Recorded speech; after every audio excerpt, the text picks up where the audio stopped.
From the first pages of Genesis, humanity's story begins with a single act of defiance, Eve's bite into the forbidden fruit. For centuries, this story has been read as the origin of sin, temptation, and mortality. But what if there is more hidden in that ancient tale? What if Eve's bite was not just the birth of disobedience, but the birth of something darker? Legends of vampirism stretch across cultures, but their roots are always the same. A forbidden appetite, a hunger that brings both knowledge and death. Could the first woman's act, the bite that changed the course of human history, also be the first shadow of the vampire myth? Tonight, we explore a question few dare to ask. Did the fall of man also mark the rise of vampirism? The book of Genesis describes the scene with unsettling simplicity. Eve, tempted by the serpent, takes the fruit of the tree of knowledge. She lifts it to her lips, sinks her teeth into its flesh, and shares it with Adam. At that moment, their eyes are opened, and humanity is forever changed.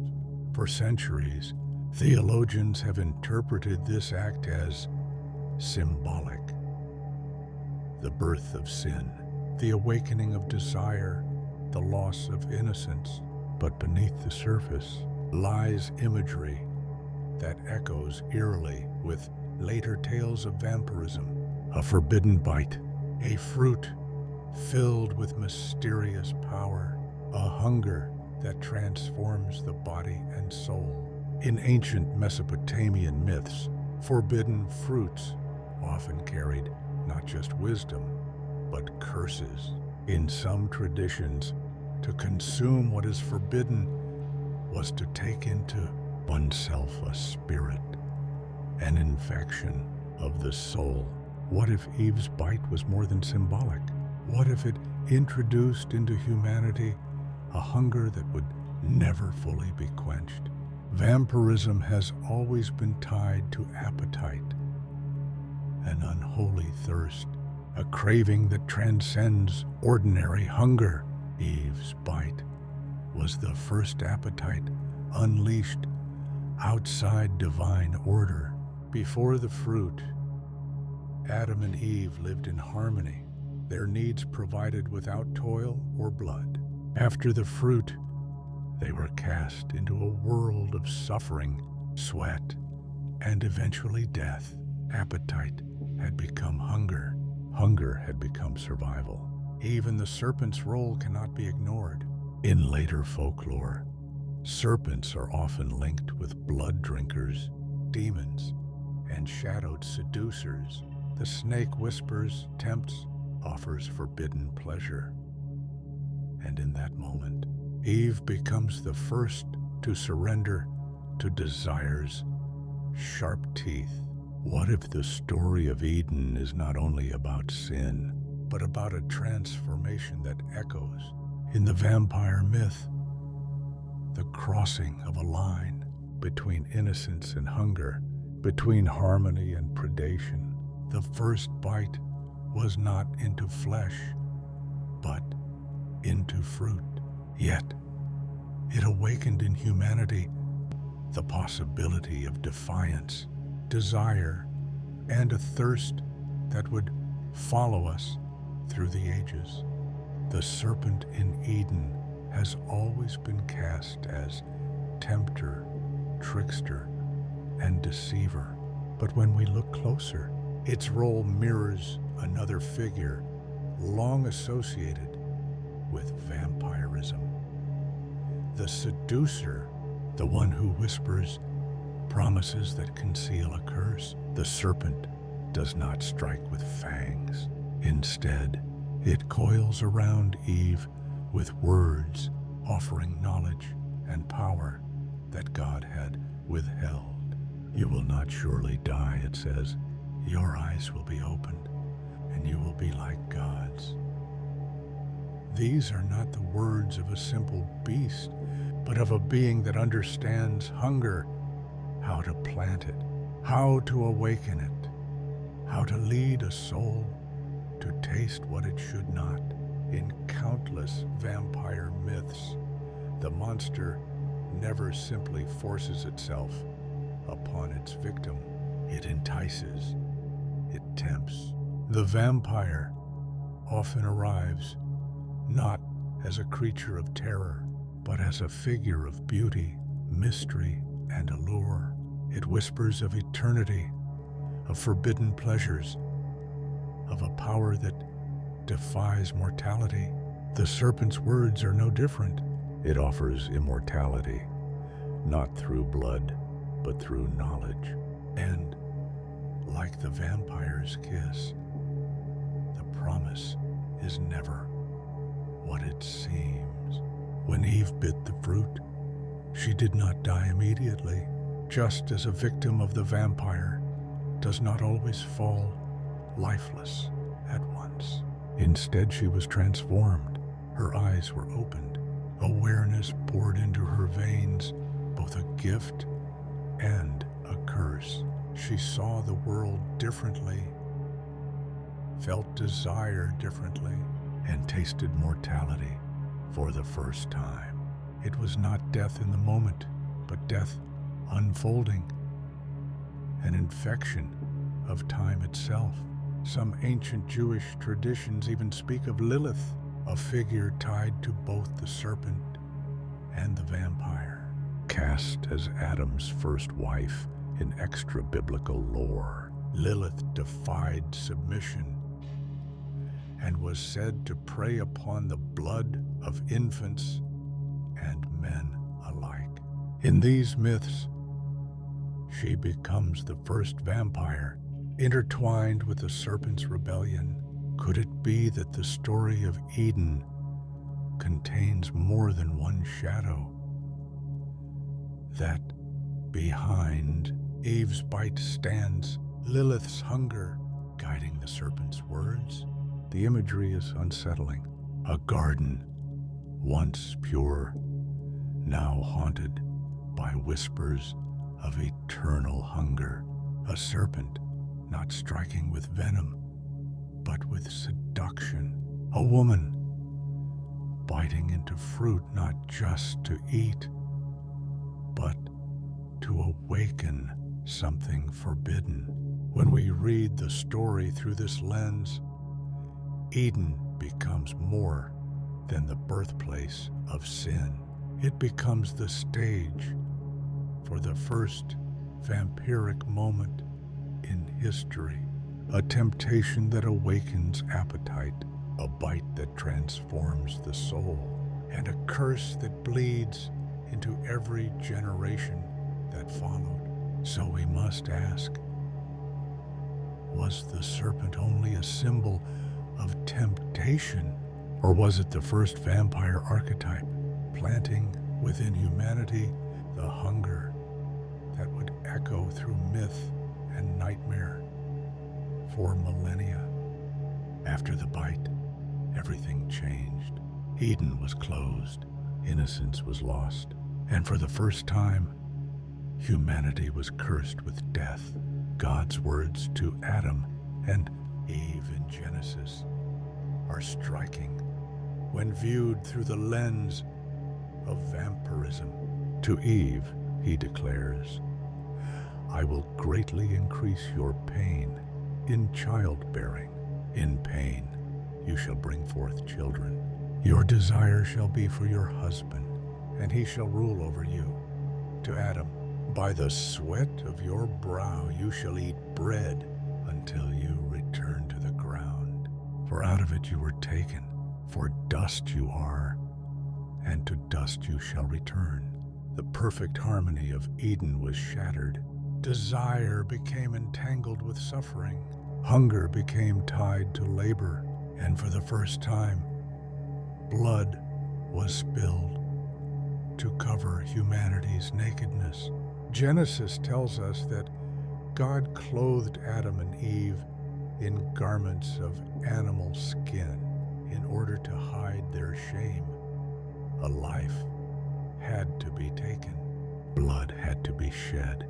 This is the moment that blood enters the human story, not as a symbol of life, but as the cost of sin. And here lies the eerie reflection of vampirism. Blood is both punishment and necessity, as the mark of a fallen world. Later in Genesis, the curse deepens. Cain murders Abel, and his offering is rejected because it lacked blood. God tells Cain that his brother's blood cries out from the ground. Blood is not silent. It speaks. It accuses. It condemns. Is it any wonder, then, that later myths would imagine cursed beings driven to drink blood, haunted by the cries of those they consumed? Vampires are bound to blood not because they want to be, but because they must. It becomes their curse, their prison, their hunger that never ends. So too with humanity after Eden. The ground would not yield easily.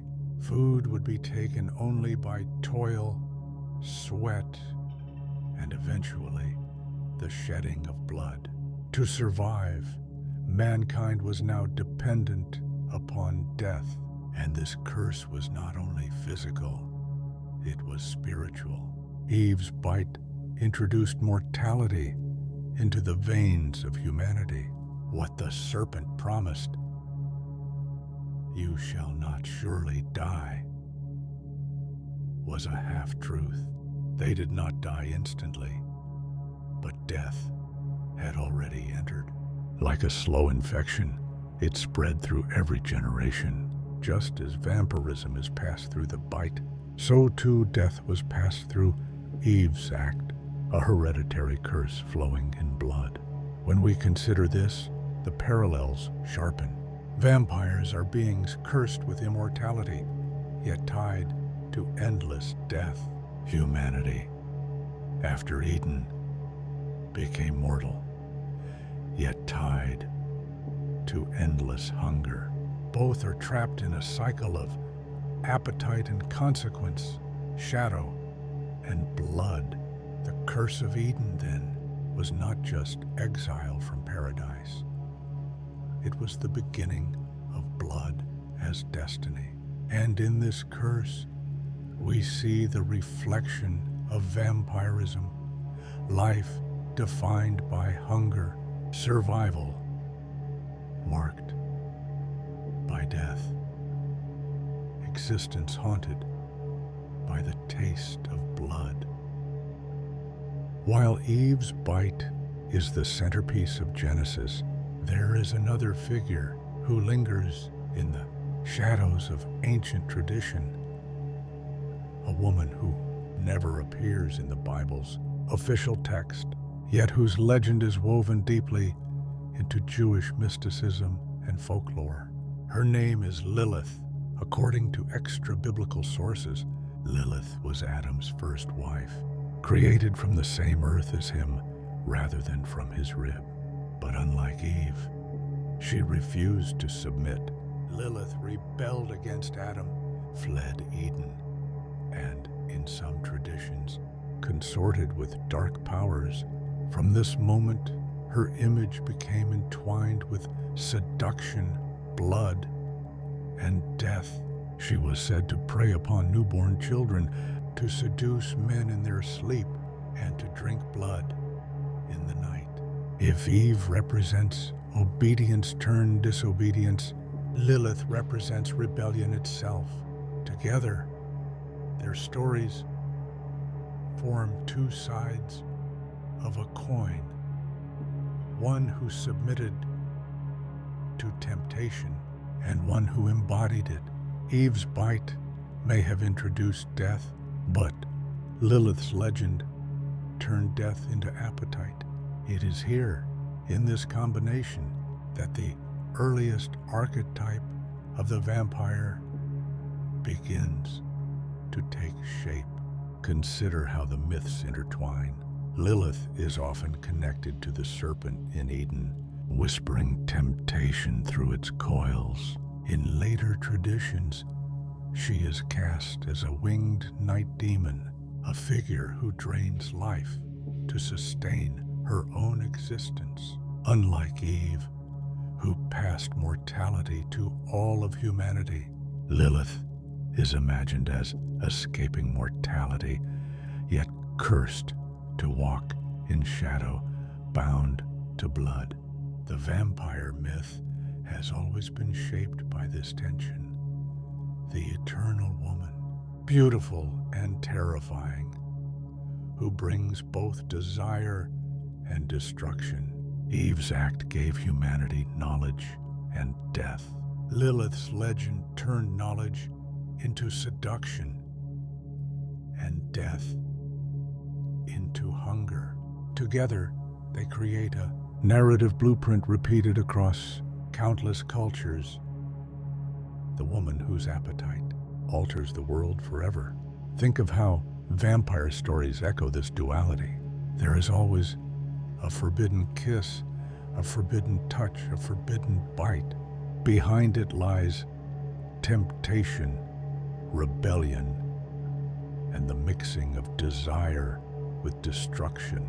The vampire is not simply a monster, it is a symbol of boundary breaking between life and death, purity and corruption, love and hunger. In this sense, Eve and Lilith are the first mothers of the vampire archetype, Eve giving us mortality, Lilith giving us appetite. And so, a question emerges. Were the myths of vampires born not in medieval castles or dark forests, but in the very first garden? Was the foundation of the archetype already present in the story of humanity's first woman, and in the shadow of the woman who came before her? If so, then vampirism is not just a myth born of superstition. It is an echo of something written into our earliest memories, a truth buried in the stories we were never meant to forget. If Eve's bite brought mortality and hunger, and if the Watchers brought corruption and bloodshed, then the flood was meant to wash it all away. Genesis presents the flood as God's reset, erasing the violence of the Nephilim, cleansing the stain of rebellion, restoring creation. But did it succeed? Or did the curse simply find new ways to survive? The book of Enoch describes the Nephilim as ravenous, consuming all that humanity had, turning even to blood. Their destruction in the flood echoes the image of vampirism, beings whose appetite knew no limit, wiped away by water because they could not be stopped by man. Yet even after the waters receded, the shadows of giants lingered. The Bible itself speaks of the Anakim and Rephaim, giants encountered by Israel long after the flood. So the curse was not erased, it was carried forward. But by whom? Some traditions whisper that the bloodline of Eve's defiance, her forbidden bite, was preserved through Noah's family. Others suggest that Lilith, untouched by the waters, continued her nocturnal wanderings. And still others believe the Nephilim spirit, disembodied and restless, survived as the demons that plague mankind to this day. If vampirism is more than myth, if it is truly tied to the primal curse of appetite, then the flood did not end it, it scattered it. Instead of one concentrated corruption, fragments spread across the earth. Every culture carries its vampire tales. The Strigoi of Eastern Europe, the Asanbosum of Africa, the Jiangshi of China, the Tihuatateo of Mesoamerica. Could all of these be echoes of the same ancient curse, reshaped through language and memory? The symbolism of blood after the flood is striking. God makes a covenant with Noah, placing a new restriction. You shall not eat flesh with its life, that is, its blood. For the first time, blood itself is forbidden as food. Why such an emphasis? Perhaps because the temptation to consume blood was already present. Traced back to the Nephilim, to the Watchers, to Eve's first bite, this moment reveals something chilling. Humanity had been cleansed, yet the warning against blood remained. It was as if God himself was drawing a line, separating the holy from the vampiric, a reminder that the appetite which once consumed the world still lingered, waiting. So we must ask, if the flood could not erase the curse, then what exactly survived those waters? Was it only humanity, or was it the seed of hunger hidden in our blood, whispering still through the ages? The story begins in a garden, with a single bite into forbidden fruit. From that act came desire, death, and the curse of blood. Across the ages, humanity has retold this story in countless ways. Through scripture, myth, and legend.